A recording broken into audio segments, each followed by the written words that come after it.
So while Don's doing that, I'll just give you a little background. So I am a lawyer. I'm licensed in Pennsylvania and New Jersey. I've been practicing for about 30 years.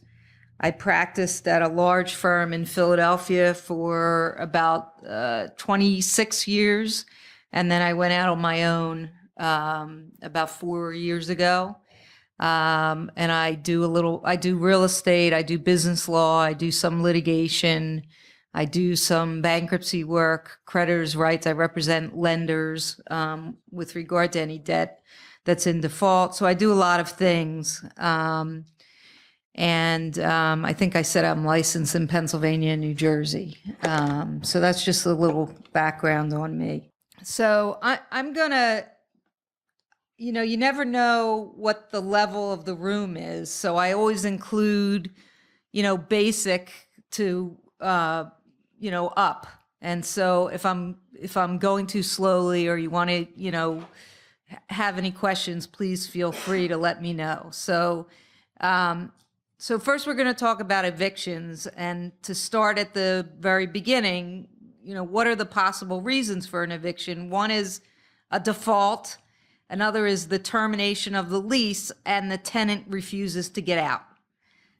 That's what causes you to have to do an eviction. You have to follow the lease as to what a default is and when the lease is over, okay? So some leases will require notice of a breach and time to cure before there's a default. The lease will actually say that in order to have a default, you have to give 5 days notice when there's a breach or something like that. Other leases don't require that. So you always have to look back to your lease. Some leases will require notice before the lease is considered to be terminated. Some leases renew automatically, and the only way that you can terminate them is if you give notice, and sometimes you have to give 30 days notice because the lease renews automatically from year to year. So you always have to look at your lease to understand what you need to do next. Notice provisions. You always, no matter what kind of contract you have, you should always have a notice provision, okay? And it's interesting because I'm having a hard time reading the screen, so I'm going to read from my notes.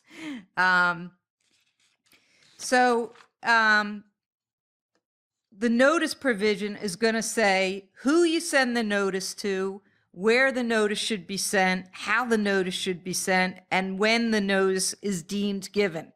It's important that you have this provision because if there's an argument with the tenant as to whether you gave them proper notice, if you have this provision and you follow the provision, there can be no argument, because if you go to court, you say to the judge, the lease says, this is how I do it, this is what I did, therefore the notice is good, okay? And as you will find out if you are not a landlord yet, tenants are always looking for arguments as to why the eviction is, should be overturned, or the judge should not give a judgment to the landlord. So you always make sure your ducks are in a row and you did everything perfectly so that they don't have arguments.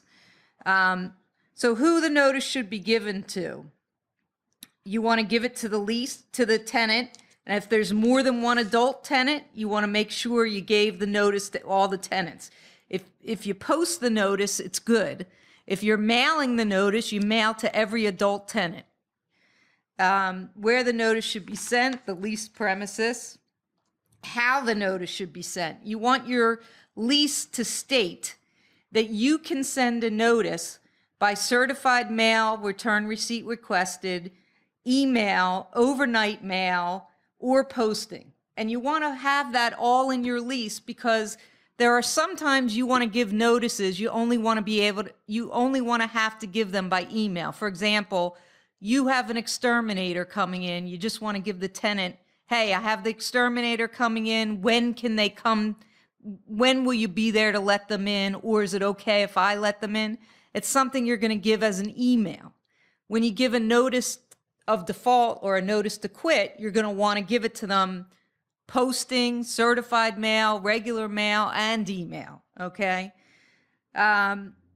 You also want the notice provision, you want the notice provision to say when the notice is deemed given, okay? So if your notice if you have to give 10 days for them to vacate, you need to know when the first day starts. So your notice provision should say, notice is given upon sending an email, upon placing a letter in the mail, upon putting a next day mail in the mail. For certified mail, I usually say the notice is deemed given 3 days after the notice is sent. And it's important that you keep the evidence of your notice. Okay, so if you send by certified mail, return receipt requested, you keep the white slip that you get back from the post office. You keep the green card if you ever get it back. If you send by email, you ask for a read receipt and you keep a copy of you actually print the read receipt and put it in your file, because you're going to need it, because sometimes they're going to argue about whether you actually sent these things. If you send it by next day mail, you track the mail, you print the receipt that says that they got it. If you post the notice, you take a picture, you post it, you take a picture with a phone that has a timestamp on it, and you keep the picture or you print it, and you keep that in your file, because this is stuff that you're going to want to take to court with you. I think I'm sorry, I'm not good with the clicker here. If you mail by certified mail, return receipt requested, most tenants will not accept the certified mail. So you always send by first class regular mail at the same time you send the certified mail. Courts will accept the fact that you sent it by regular mail at the same time. You take your certified mail receipt, the white slip, and the receipt that shows that you paid for certified mail and regular mail, and you say, I never got the green card back, but here's the receipt showing I mailed it by regular mail also. That's considered good service for any court, because the courts know that the tenants don't accept the certified mail. Sometimes a lease doesn't require notice of a default or termination. I always give some kind of notice because the courts like to see notice. So I like it when the lease doesn't require notice of default, but I will usually then give a notice that says you're in default, and if you don't cure by a certain date, then you have to vacate. Okay, it allows you to give two notices at one time, the notice of default and notice to vacate. Put them in one notice and send it out. The courts like to see that you gave them some kind of notice. But like I said, you don't want to have to give more than one notice. Sometimes a lease will require you to give notice of default and then give a second notice to vacate. You prefer not to have to do it because it's more time.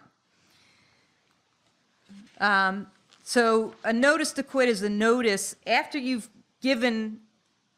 at the same time you've given notice of default, you have to give them a notice that they've got to get out. You've defaulted, now you got to get out. I like to do it in one notice, which you can, if your lease allows you to do it. Pennsylvania law provides that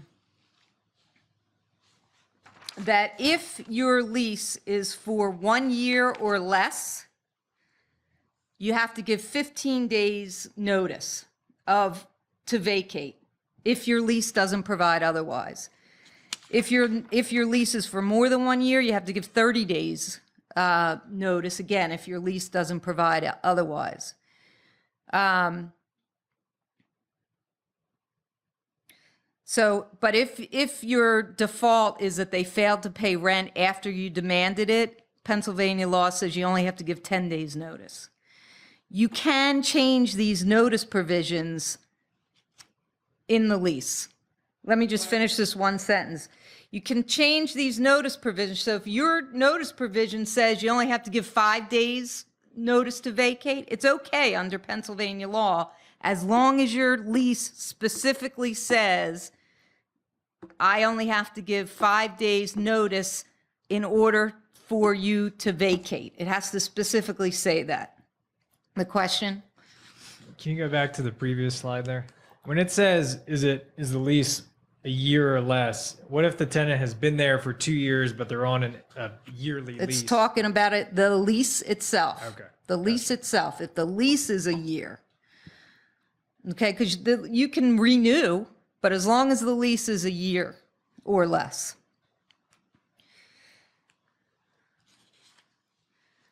So when you give notice, what should the notice say? And all this is part of eviction, because you want to make sure you do all this stuff right to make sure that if you have to evict, you'll be successful. So what should the notice say? It should say, if there's a breach, you refer to the section of the lease that they breached and explain why they breached. You know, Section 4 says you're supposed to pay rent of $1,000 a month, and you failed to pay your rent in May. You want to give, like I said, unless your lease says that you do not have to give any notice of a breach, you want to follow your lease and give the notice that is required. So if your lease says that they have 5 days to cure a default, you want to put that in there. If it says no notice, you don't have to give notice of a breach. I usually do, as I explained, along with the notice to vacate. Your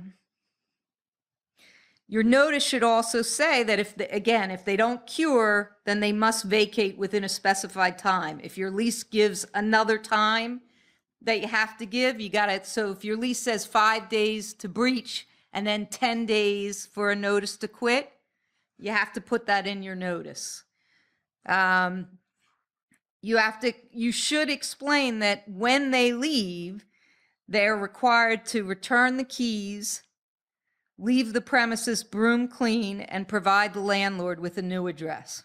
They may not do it, but you should put it in your lease. If you give a notice of termination, you should state in your notice what section of the lease provides when their lease ends. You want to give a notice of everything that you can. You don't want to just give a notice of breach or just give a notice of termination. If you can give both, you give both. Because when you go into court, you always want to be able to proceed under both grounds. Because the judge might deny your relief on one ground, but then accept it on another. So you always want to go in, and so you have to set yourself up to be able to put into your statement of claim both grounds, so you want to give notice of both grounds. I can't tell you how many times clients come to me later and say, oh, well, I only told them that they breached. I didn't talk to them about the termination, and it's a problem. It can be a problem. When should you send a notice? This is another thing that people are always trying to work out with the tenants, a deal that they're gonna work out their default. They didn't pay rent. They're gonna give them time to try to work out a deal to pay the rent. You always send the notice as soon as you can. You can always do a deal and work it out with them, even though you sent the notice, but you want to send the notice because if you can't work something out, or if you tried to, a lot of times landlords try to be nice and they try to work things out with their tenant, and it takes, sometimes they wind up taking months where the tenant makes all kinds of excuses. And now after months of the tenant not paying and the tenant, maybe damaging the premises, now they got to send a notice, and that's another time period. So you always send the notice as soon as you can. You can always try to work things out even after you send a notice. There's special rules in Philadelphia for renting in Philadelphia, as well as filing a complaint an eviction complaint in Philadelphia.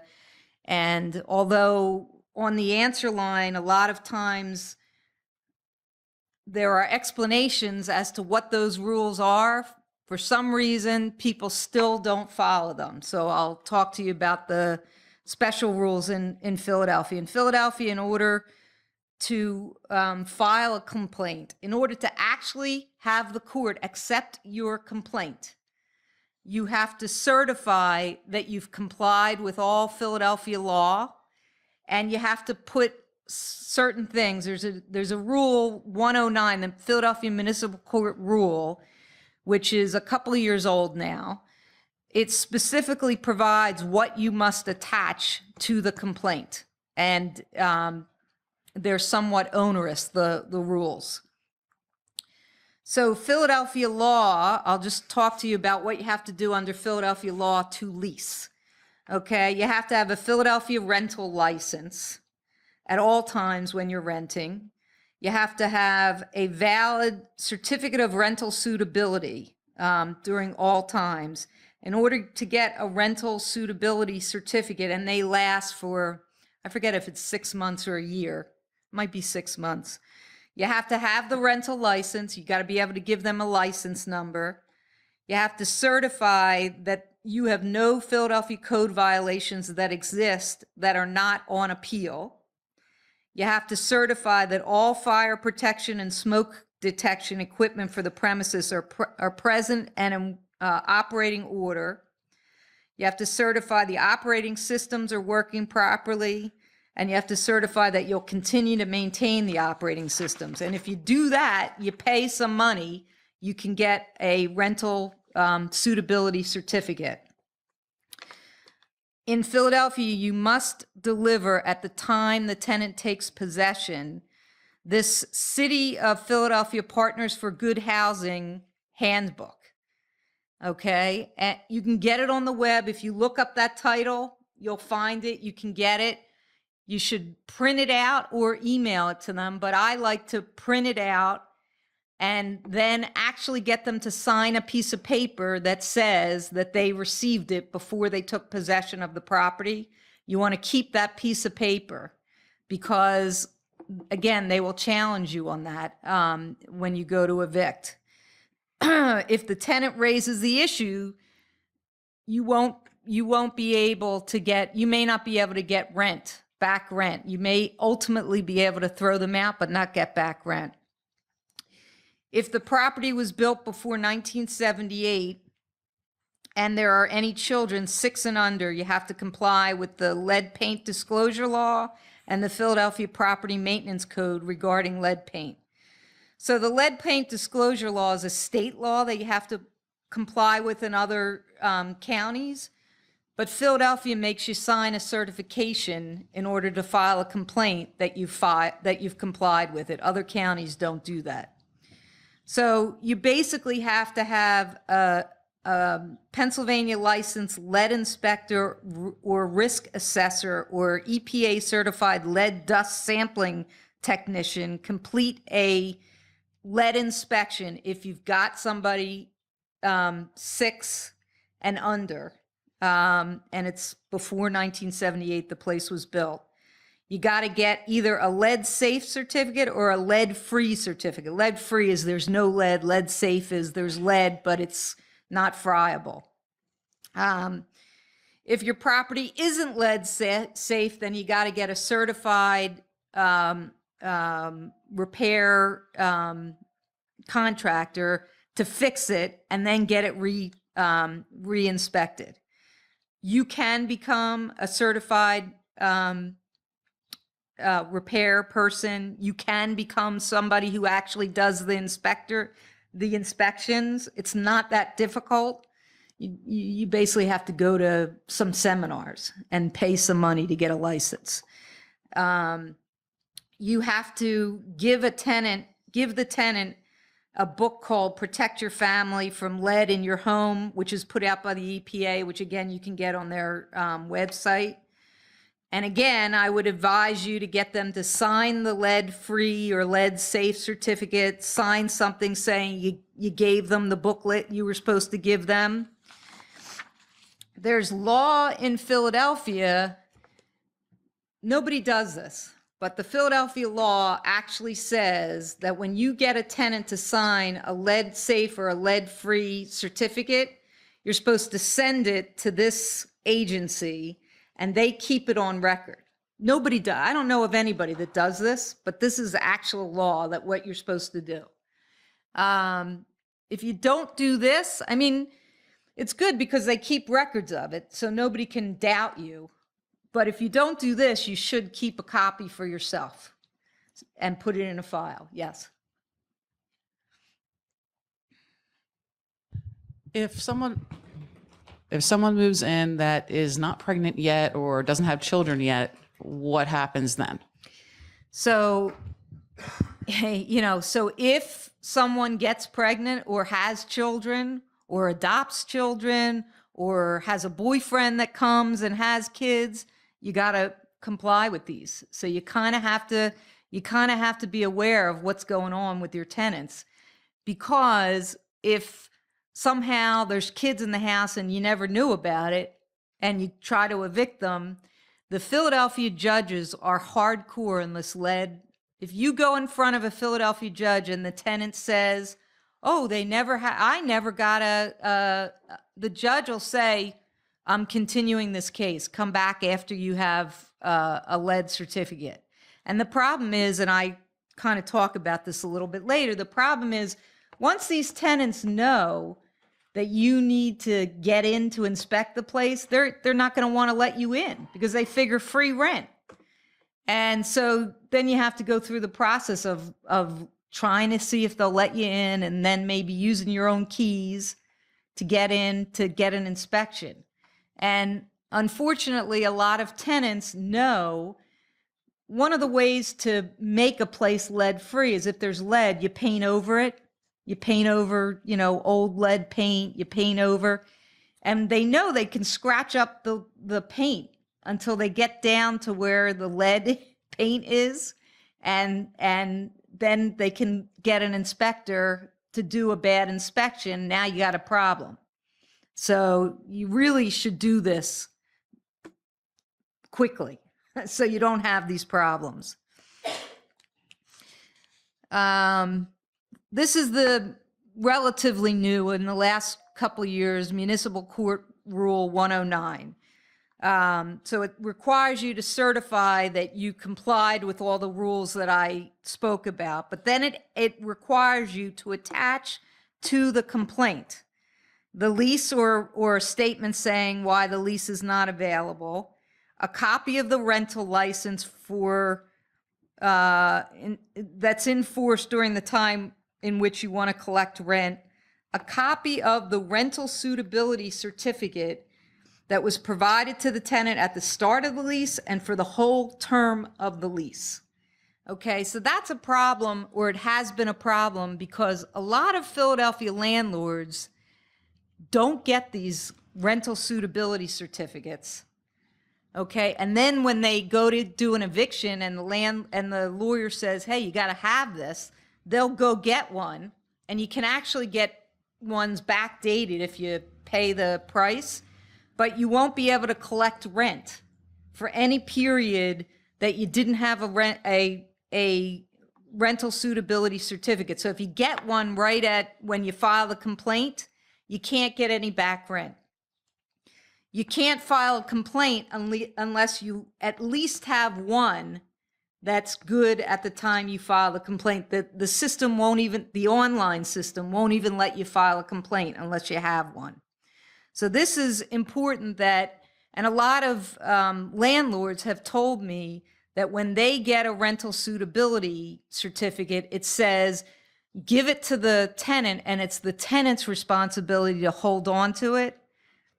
You got to hold on to it because the tenant's not going to give it up. You have to hold on, and you have to get them, like I said, every 6 months or a year, and you've got to keep them all. And you, again, if you want to get rent, you got to have them to file them with your complaint.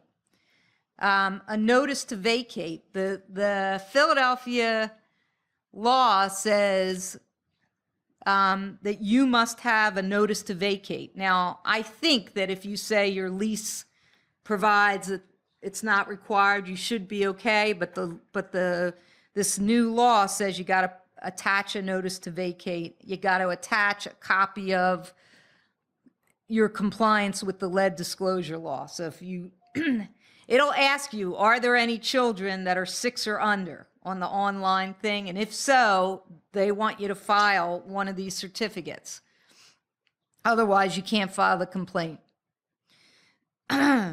I said if you don't have a rental suitability for all periods, you'll be able to ask for possession if you get a new one, but you won't be able to ask for rents except for time periods after you got your rental suitability. Let's see. Yeah, the lead disclosure law, as I said, the judges are hardcore on this. They'll usually throw you out of court until you get one. If the tenant brings it up. If the tenant doesn't know to bring it up, sometimes you can skate through. What slide are we up to? I can't see that number. J, yeah, okay. So what do you need prior to filing a complaint? You need to know the exact reason why you're filing. Is it a breach? Is it termination? Is it both? You need to know how much you're owed for, and you should include everything: rent, late fees, utilities not paid, violations to local ordinance that the tenant caused, damages that the tenant has to pay for pursuant to your lease. All these things should be put into the complaint. Even if you're going to decide that you're not going to get them, you're not going to really require they pay, put them in there just so that you can ask for them if need be. You also should know the jurisdictional limit of the court that you're filing in. Every magisterial district court has a limit to the amount of damages that you can ask for. So Philadelphia has a limit of $12,000. Some counties have a limit of $15,000.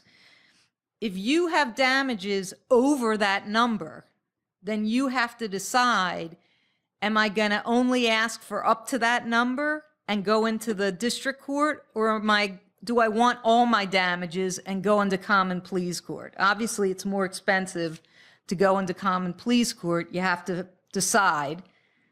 And like I said, if you're filing in the district court, they will not accept your complaint if you ask for more than their jurisdictional limit. Yes? Can you include in your lease an arbitration clause or a mediation clause? You can, but you don't want to. Why? It's more expensive, not less. But could be faster. It's debatable, because what happens is the tenant won't agree. In order to do arbitration and mediation, you have to have a reasonable party on the other side that's going to agree to what you're going to do, and the tenant won't agree, and you wind up getting it, and I know this because I've been through it, you wind up getting into a situation where you're stuck.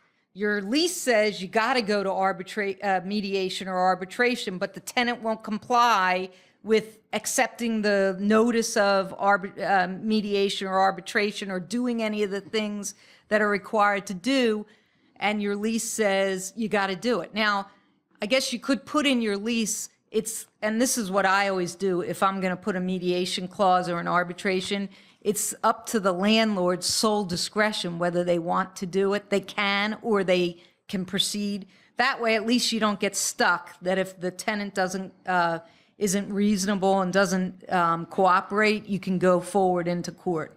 You can't send them a subpoena, right? No. That's a joke. Sorry. Yeah. Right.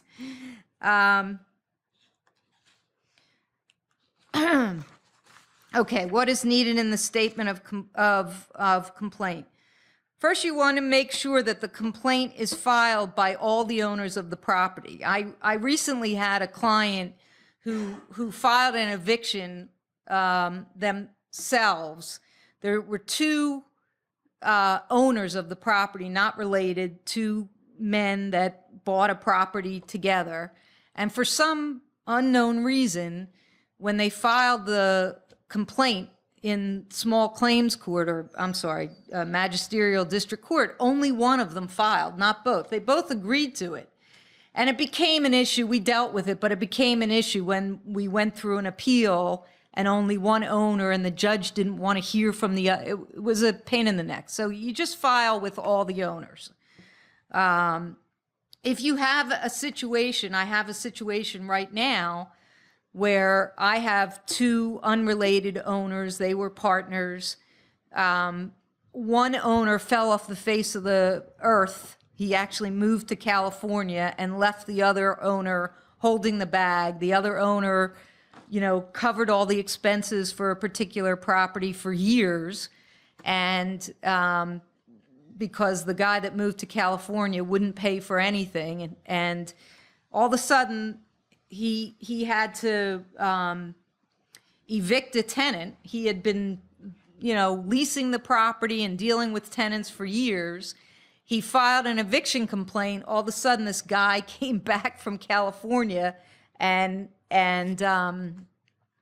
decided that he didn't want the tenant to be evicted and caused a problem. So, if you have a disagreement with an owner, when you go to evict, my advice is talk to a lawyer before you do it. Beth, Yes. if you have a co-signer on the lease, how do they get included in the complaint? I would file the complaint against both the co-signer, any co-signer, and the tenants. You want to, again, put all the reasons for the eviction, put breach and termination if both apply. Don't put one, put both. Put the entire amount due. You don't have to collect it all, but I would put the entire amount due. And you've got to attach all the documents to the complaint, all the required documents, the lease, the notice of default, the notice to vacate. If they're in one notice, that's fine, just attach it. If you have any particular issue with the tenant is going to raise a certain issue, you might want to think if there's something you can attach to the lease to cut off their argument. And in Philadelphia, you're going to have to attach all the things that I talked about previously. Before trial, when you go to you're getting ready to go to court, if you're going to go by yourself, you got to think through all the issues, and you got to bring documentation for everything. Bring documentation for how much is owed for each, if it's utilities, bring the utility bills. If it's rent, bring an invoice that shows every month that's owed, every late fee that you charged, any utilities, bring, as I said, any enforcement, L&I issue that was their fault. They continue to leave the trash cans outside and they got cited for, in Philadelphia, it's notorious for getting cited for not putting the trash out or for putting the trash out and leaving it out. Bring all that stuff. Because the tenant is going to say, I didn't do that. Or that's not true. It's not owed. You have the documentation. Hopefully the judge will listen to you, although they don't always. You think about what arguments the tenant will make. What has the tenant been complaining about? What arguments will they make? And what can you bring to bolster your side of the case? Appeals. Does anybody have any questions about any of the stuff that I asked so far? I mean, any of the stuff I went over? Okay. Appeals. Okay. If you're using a property management company, I assume that most of this is covered by them, or I guess it depends on. I mean, let's just put it this way. Some property management companies are better than others, one. And you have to understand that they are in a business to make money. And so they're going to do this the most efficient, cost-effective way. So if I had a property that was being managed by a property management company, I'd probably at least make sure I got notices of what they're doing to make sure that they're doing it properly. And all this is mostly Philadelphia, or this? No. The only part that was Philadelphia was the part I said was Philadelphia. Yeah.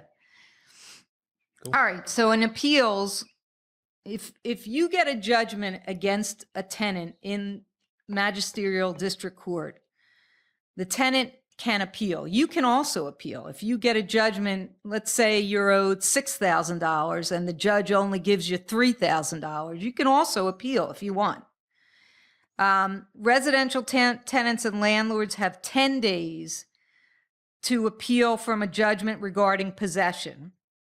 You get 30 days to appeal from, excuse me, a judgment regarding money damages. So you can, if you have a situation, a lot of landlords don't want to appeal because they don't want to spend it, even if they get less than they thought they were going to get, they don't want to appeal. But if you have a situation where your tenant appeals and you got a judgment for less than what you thought you were entitled to, you might then want to appeal your money judgment because you have more time to appeal the money judgment. You have 30 days. So you'll know when they appeal because they got to do it in 10 days. And you might then want to file a notice of appeal to the money judgment because you're going to now be spending more money. So keep that in mind. Appellant must serve the notice of appeal on the district court judge and the landlord, but they can do it by mail. And you can serve your documents by mail also. You have to remember that in an appeal, if the appellant, if the party that appealed was the defendant, and here it would be the tenant, if they're the ones that filed the notice of appeal, then the landlord or the plaintiff in the district court, you have to file a complaint within 20 days of when you are served the notice of appeal. So a lot of people don't realize that when the tenant appeals, you have to file the complaint in common pleas court.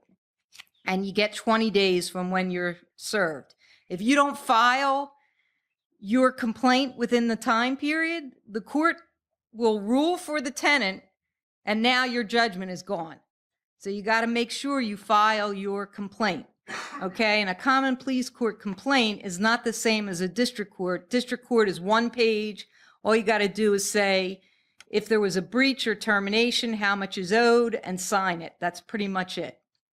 In common pleas court, you gotta state all your grounds. You have to have some specificity as to what you're saying. Most people hire a lawyer to file a common pleas court complaint. Beth? Yes. Over here. I'm sorry. What would you estimate the cost of such a Common pleas court complaint? Common pleas court complaint hired when you hire a lawyer to do that? Range, min, max. To just file the complaint, Yes. it's going to be $750 to $900. Okay. Thank you. Okay. An appeal is supersedious.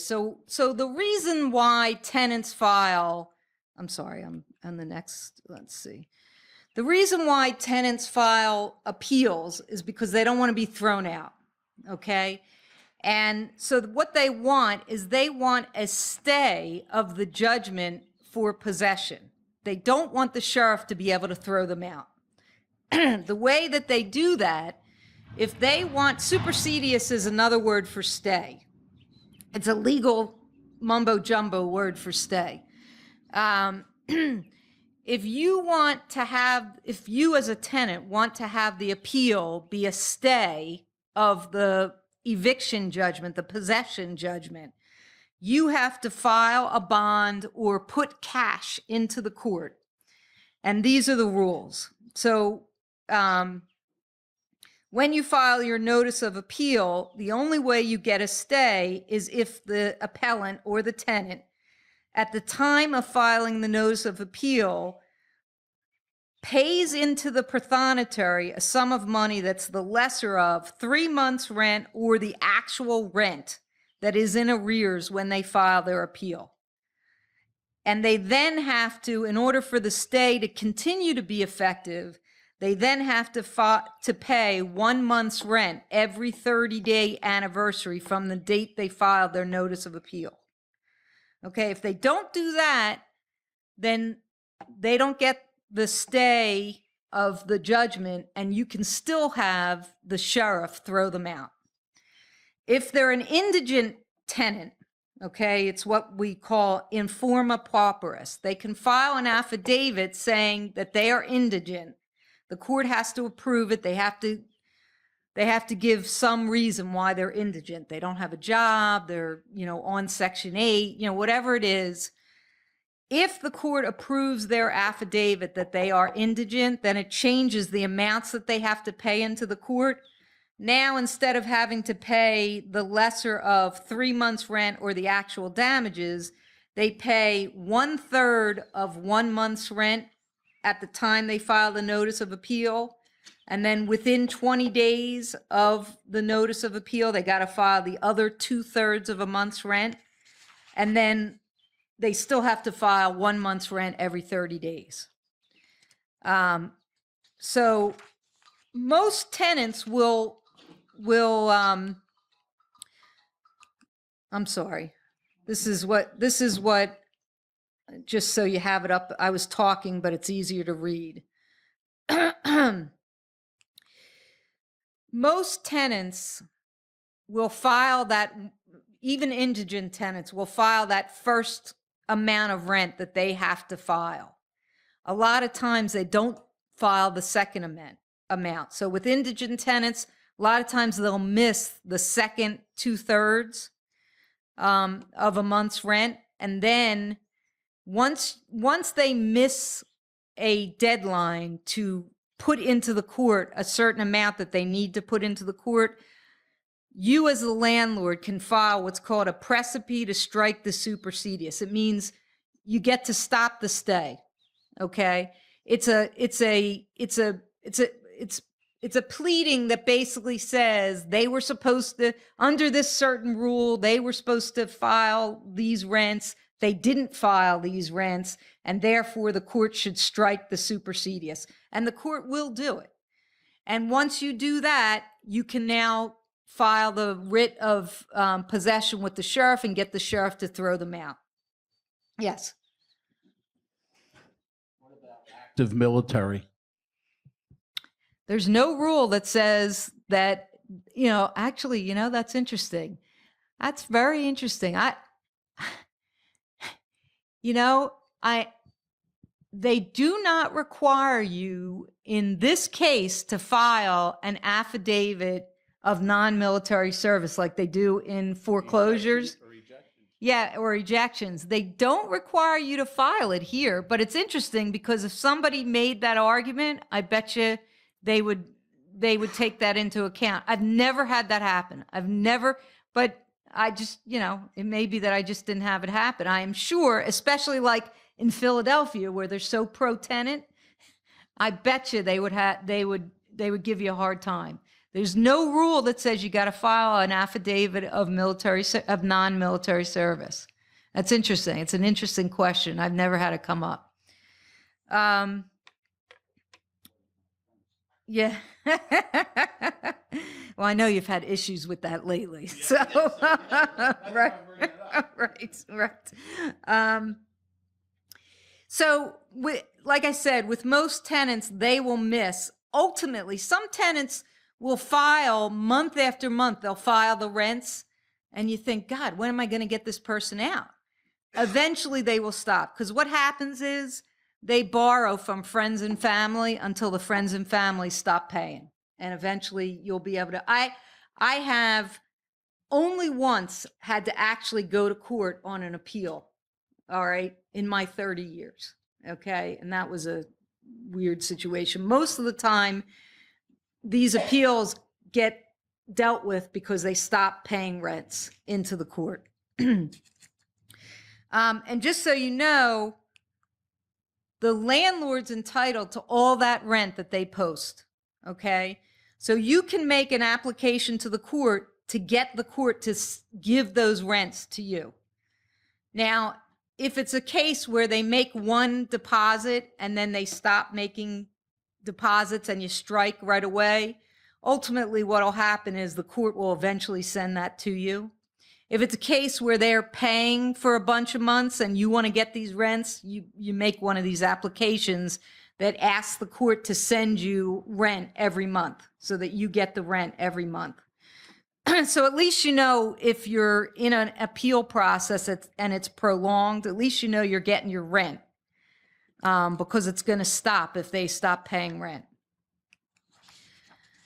So the next, I'm going to talk about judgments and what do you do when you get a judgment. So let me stop for a minute. Anybody have a question about the appeals? When you get a judgment, so when you get a judgment for possession, what you need to do is you file what's called a writ of possession with the sheriff. And you can actually go to any sheriff's office, and most of the folks in the sheriff's office will help you fill out this writ of possession if you want to do it on your own.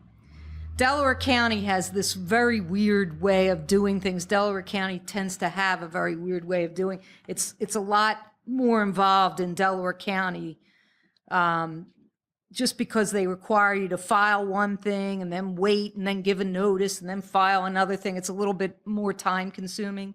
Most counties, you file this thing, the sheriff takes it, they post a notice on the lease premises that says, if you don't move out by this date at this time, we're going to throw you out. We're going to evict you on, September 2nd at 10 a.m. And you show up with a locksmith. The sheriff literally, enters by force and throws them out if they're there and changes the locks. So usually the notice that they will give is 10 days to 2 weeks. They'll post a notice and the eviction will be 10 days to 2 weeks after they post the notice.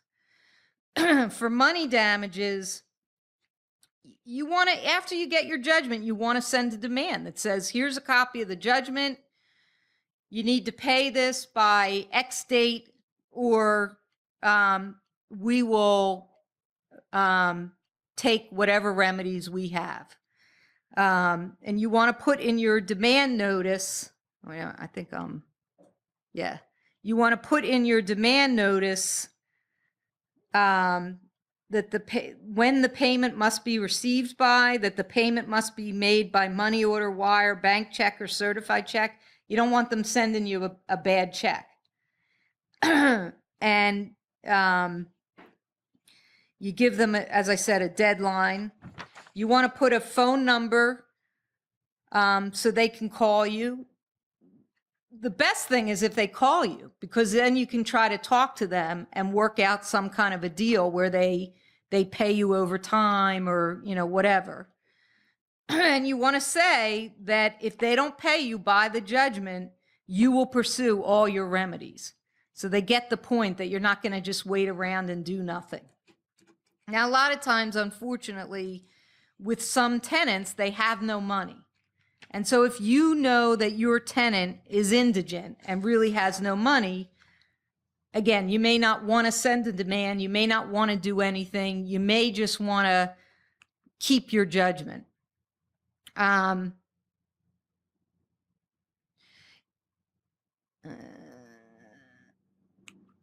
wait a second. I'm sorry.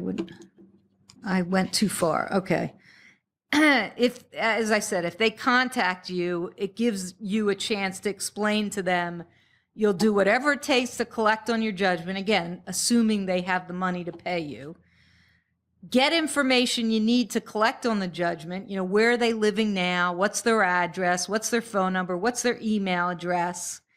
Are you working now? When do you get paid? I try to get them to give you as much information as you can. And like I said, I'm typically aggressive, diplomatic, but aggressive because you have a judgment against them. But it does make sense to try to see if you can work things out because it's a lot cheaper. Yes. My question is, what if you don't have their new address? Well, a lot of times you don't. Well, so you're talking about when you send this notice, right? So, So I have a tenant that I evicted. I got judgment for money and possession. They vacated within the 10 days. 30 days came and went. They did not pay. I right. know where they work. So short of sending somebody there to break their kneecaps, I'm trying to figure out how I could get the Well, money. if you know where they work, send the notice to their work. Send it, and they don't like it, and in fact, you'll get a rise out of them because they're going to say, you sent this to my work. This is like, and hey, you gave me, if you would have given me your new address, I would have sent it to your new address. And then it gives you you don't want me sending notices to your work? Give me your new address. Okay? and Beth? yes. At what point can you start garnishing wages and maybe take Well, their vehicle or stuff like that? Well, I'm going to get to that. Okay.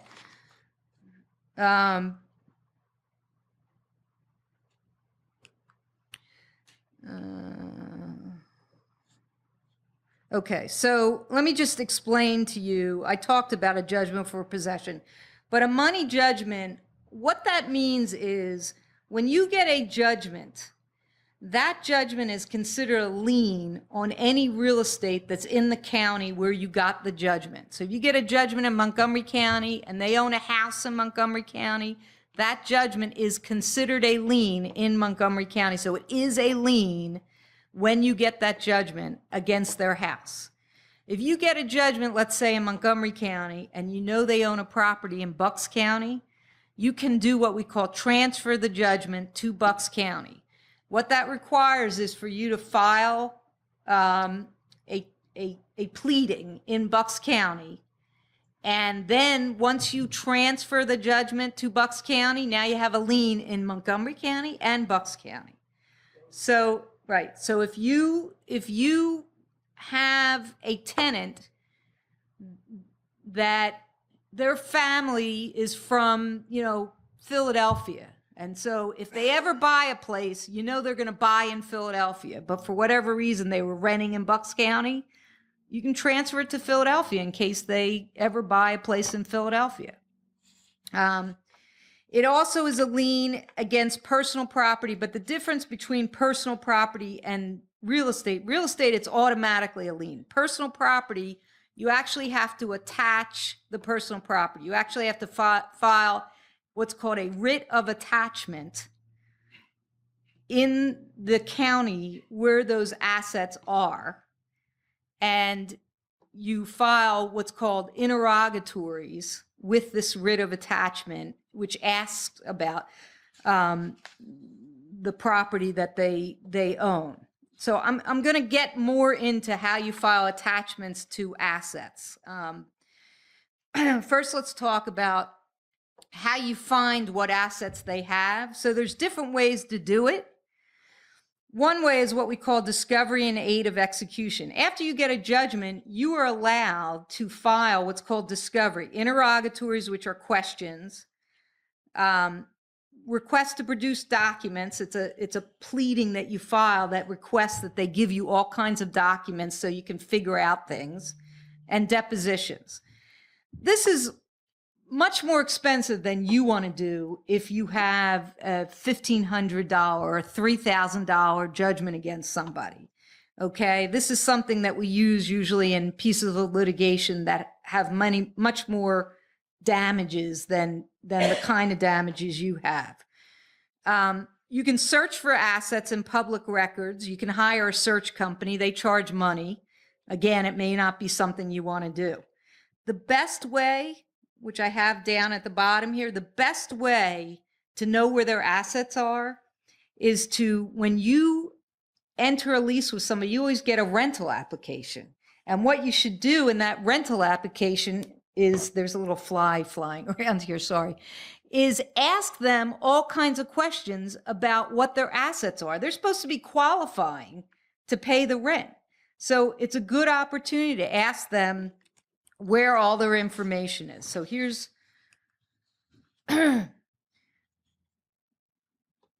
so, and they want to cooperate with you when they're filling out a rental application because they want to get approved for this rental. So you can ask them all the correct questions. You also want, if you're doing this, you want to get this updated. So if you have a lease with somebody for 5 years, they were great, they were a fantastic tenant, all of a sudden they lost their job, it's 5 years later, and you haven't renewed your rental application, all your information is 5 years old. You don't know if they have their bank accounts at the same bank or anything like that. So I would tell you the best thing to do is renew these applications, get them to fill out a new application every year. What kind of information do you want to get? You want to get their full legal names. You want to get any fictitious names, any aliases they use, any spellings that they use different, any nicknames they have. You want their social security number. You want their date of birth, their age, the prior address. You definitely want it. If they are married, you want the same information for the spouse. If there's any adult tenants, you want this information for every adult tenant that's going to be in the property. You need to get the spouse's information because most people that are married own their property jointly, and you need to be able to get a judgment against them both in order to go against joint property, in order to get a lien against joint property. So you never want to have one spouse as a tenant and not the other, because then if you get a judgment against one spouse, you can't get a lien against property that they both own. I talk about business addresses. A lot of times that's not going to be applicable. You want to know the name of every bank and financial institutions in which they have bank accounts or investment accounts or financial accounts. You want to get their account numbers. And you want personal accounts, business accounts, joint accounts. And the reason why is because this gives you a roadmap, because the best way to collect on a judgment is to put a lien on a bank account. I'll explain that, but that's the best way. So you want to get this information so you know where they have their bank accounts, because that's the first question I ask people when they say to me, I have a judgment, what do I do to collect? I say, do you have a check from this person? Because if you have a check, you have their bank account number. You have what bank it is and their account number. And a lot of people, unfortunately, now you collect rent on these online systems, so you never get the check. So you don't have the information like you used to get when you collected checks. In order to place, again, if you think about it, when you place a lien on a bank account, what happens is the bank, what I do is I send a letter to the bank at the same time that I'm filing, it's called a writ of attachment on the bank account. The bank, it's a writ, which is a pleading, and then there's questions that the bank has to answer. The questions that the bank has to answer are how much is in what bank accounts do you have for these people, and how much money is in each one?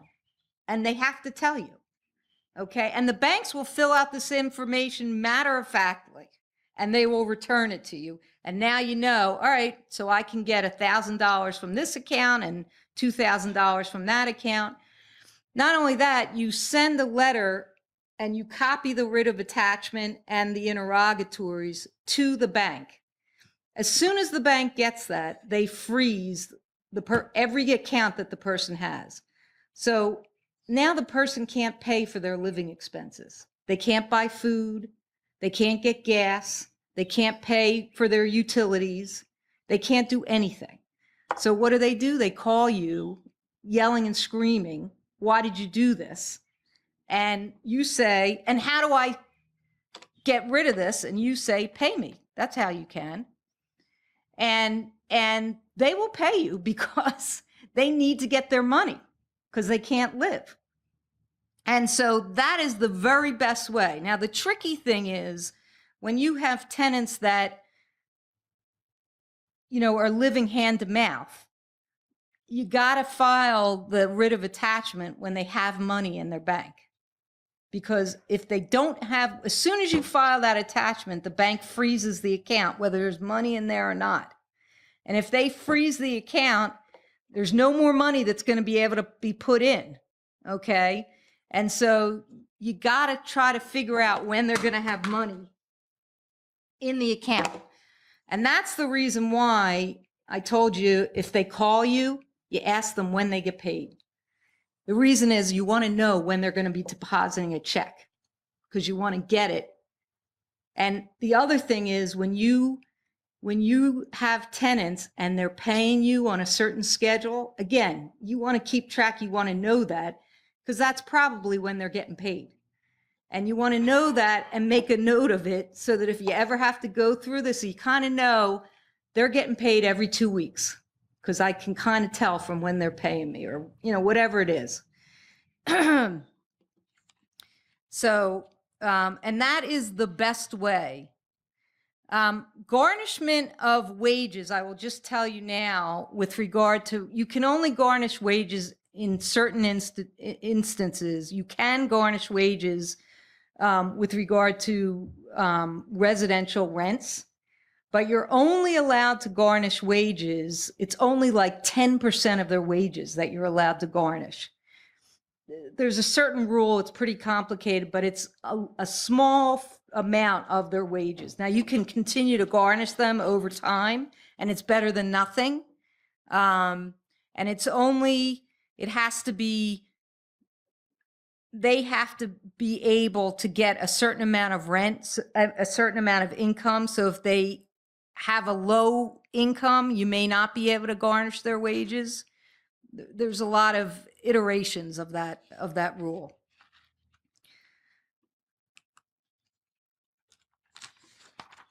I talk about getting a list of every other asset they own. If you have higher end tenants and they actually have assets, you want to know what they have.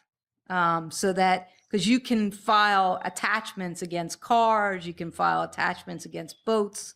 Another thing that you do is if they get a house, and they have a house full of, you can file an attachment against their furniture. Not that the furniture is going to be worth so much, but it flips people out to have a sheriff come to their house and invoice everything that's in their house. So sometimes you can negotiate with them. I do that usually for commercial litigation, but you never know.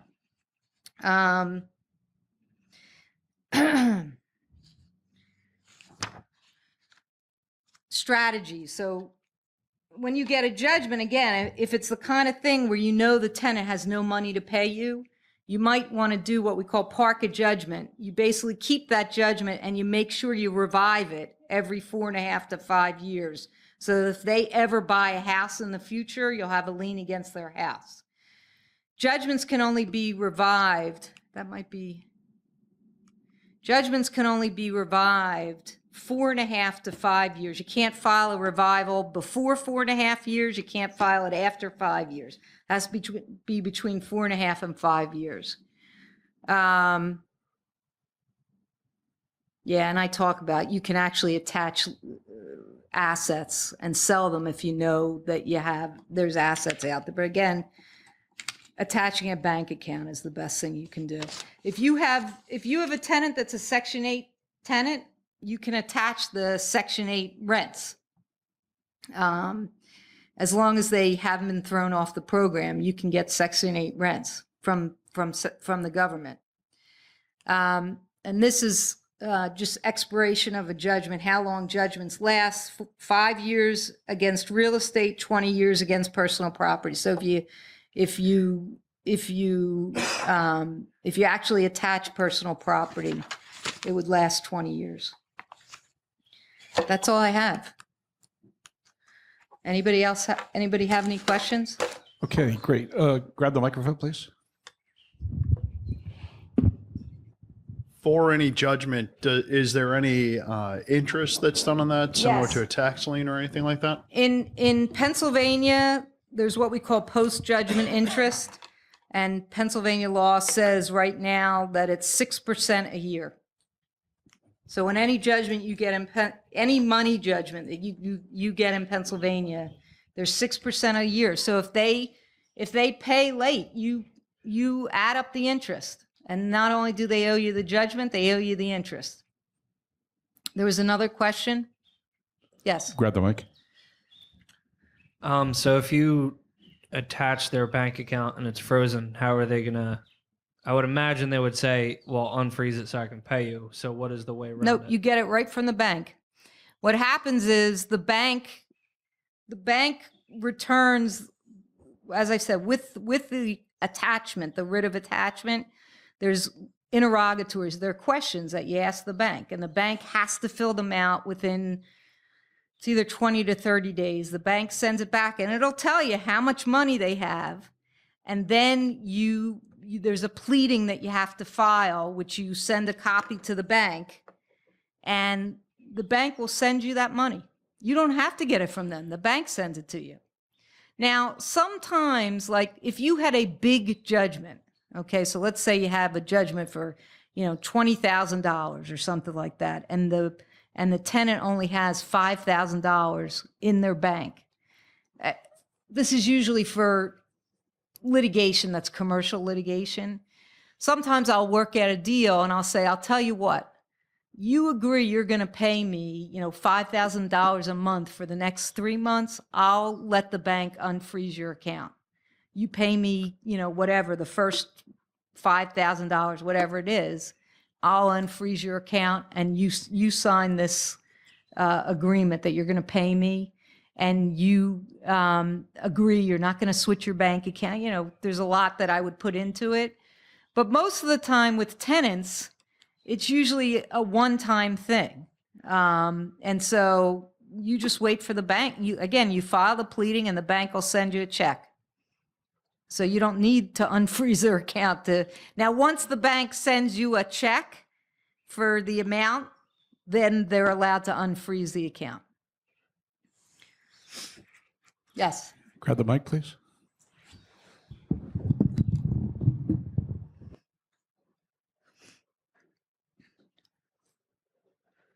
If you incur additional costs in trying to collect the judgment, such as when you're placing the liens, filing the lien on real estate, can you add those costs to the judgment? So what you need to do, one thing is attorney's fees. Your lease should also always state, and I didn't put this in because it wasn't really about leases, but your lease should always state that the tenant agrees that they will pay you all costs of collection.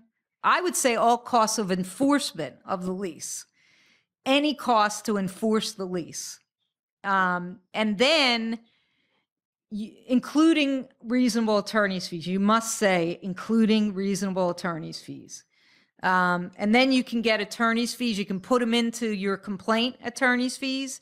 Now, the issue with getting costs after the judgment, the problem is you have a judgment that says a certain amount, and you can add the interest because it's post-judgment interest, but if you have additional costs and the tenant, and you put them into, now you got to, what I would do is I would just I would not make a settlement without getting these costs.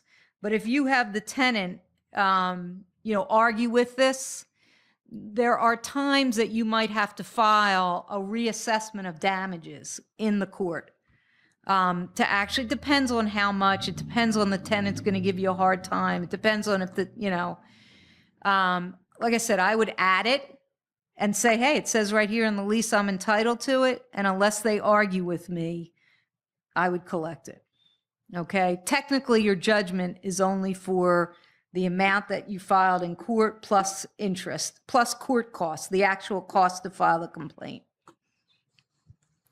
So I have a question for you, Beth. Yes. In all of your experience, can you share with us your worst Yes. eviction story? Yes. Go for it. Don't hold anything back.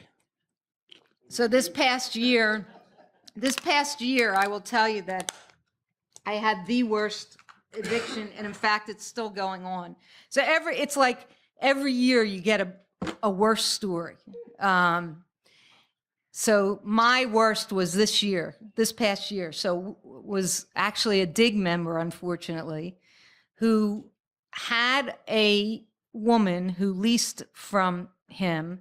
The woman was on an assistance program. It was not Section 8. It was like some religious group that gave assistance to tenants. And this tenant was approved on the basis of the fact that she was going to get assistance from this religious group.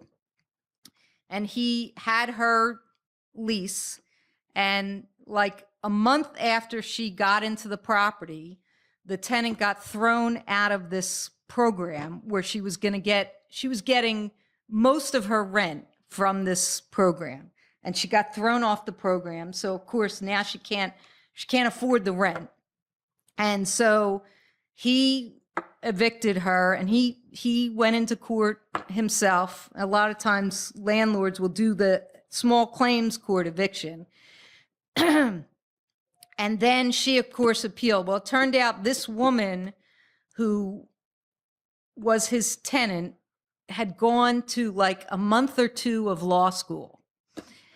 And so she knows how to file pleadings. Her pleadings don't make any sense, but she knows how to file them. And so she filed an appeal, and what happened was she was considered indigent. She didn't have a job. She was considered indigent. She filed a third of a month's rent to be able to get a stay of the appeal. And she missed depositing the second 2/3 of rent. And so I filed a petition to strike the supersedious, and it was granted. And so the sheriff came and posted a notice. As soon as the sheriff came and posted a notice, she filed an emergency petition to stay the eviction. And as I said, she knew how to, what the thing should look like. It didn't make much sense, but she got the court to have a hearing on her emergency petition to stay the eviction. So we had to go, unfortunately, I had to prepare an argument for the court as to why the court should deny her emergency petition. And, I brought the law that says, hey, you got to pay 20 days from the date of the appeal. And she told the court that the person in the prothonotary office, the clerk's office, told her that she had 20 days from the date that she posted the first third of a month's rent, not the date of the notice of appeal. And the judge said to me, well, it's not her fault that she filed it late. I said, Your Honor, since when does anybody in the clerk's office, most of the time they'll say, get a lawyer. I'm not telling you what to do, get a lawyer. Who was this person? So she convinced the judge that there was a person that did this. And I asked the judge to have her she doesn't have an affidavit. She doesn't have anything. The judge says to me, well, if you make me do that, if you make me get her to get a person up here, and I have to waste my time, I may not rule very favorably for you. So I basically told my client, you're going to have to let this woman win on this one. And because the judge is basically telling you he's going to give you a hard time. So we had to allow her to post her 2/3 of a month rent, and she then posted several other months' rent. Eventually, again, she was borrowing from friends and family. Eventually, her friends and family stopped paying. We filed a termination of supersedious.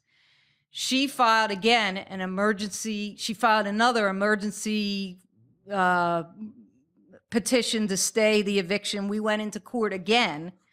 And I made the judge put in the first order that if this happens again, there's no she doesn't get any second bites at the apple. It's over and done with. And the judge did. The judge held a 2-hour hearing, allowing her to put on all kinds of ridiculous arguments, making me put my client on the stand and take testimony as to all kinds of things for 2 hours. So my client had to pay me for 2 hours after this is the second hearing. The judge then ruled for us and basically said, yes, you're right. She should not get, a second bite of the apple, allowed us to do this thing. She filed an appeal of the order to the Superior Court. So there's district court, there's common and pleas court, and the next court up is either Commonwealth Court or Superior Court. She filed an appeal to Superior Court. She also filed a bankruptcy. Now, you're not allowed to file a bankruptcy and an appeal to a court, but she did. And so she had a bankruptcy pending and an appeal to Superior Court. I am telling you, this woman, this is over a year. She is still, now we got her, I could go through chapter and verse what she did. You don't want to hear it. She made this poor man who was the landlord. We won at almost every juncture, but because she had this little bit of law school, she was able to file all these things. So after we evicted her and we got her out, she as I said, she filed an appeal she filed a bankruptcy court. We got the bankruptcy court thrown out. She filed an appeal of the judgment in bankruptcy court to the United States District Court. She has an appeal in the United States District Court. She has an appeal in the Pennsylvania Superior Court. We got the Pennsylvania Superior Court appeal thrown out. She went back to Montgomery County and filed a lawsuit based on breach of our constitutional rights. Okay. We're fighting in Montgomery County and the district court. We got the district court to deny her appeal, and she went back to bankruptcy court and tried to file for damages against this guy. And in common pleas court, she's got a case for damages against him and the prior 2 landlords that she had prior to him. And this case is going on now. It's over a year. And this poor guy, this poor landlord, is still paying. I said to him, look, I'll discount all my fees just because I feel so horrible for this guy that he spent so much money. That case, I've had bad cases. That's the worst case I've ever had. Did you make a job offer to the tenant? What's that? Did you make a job offer to the tenant? Yeah, right. That's what the landlord said to me. I said, her pleadings are horrible. She knows how to file them. She knows what the paper should look like, but the substance is horrible. Yeah, right. Right. Anything else?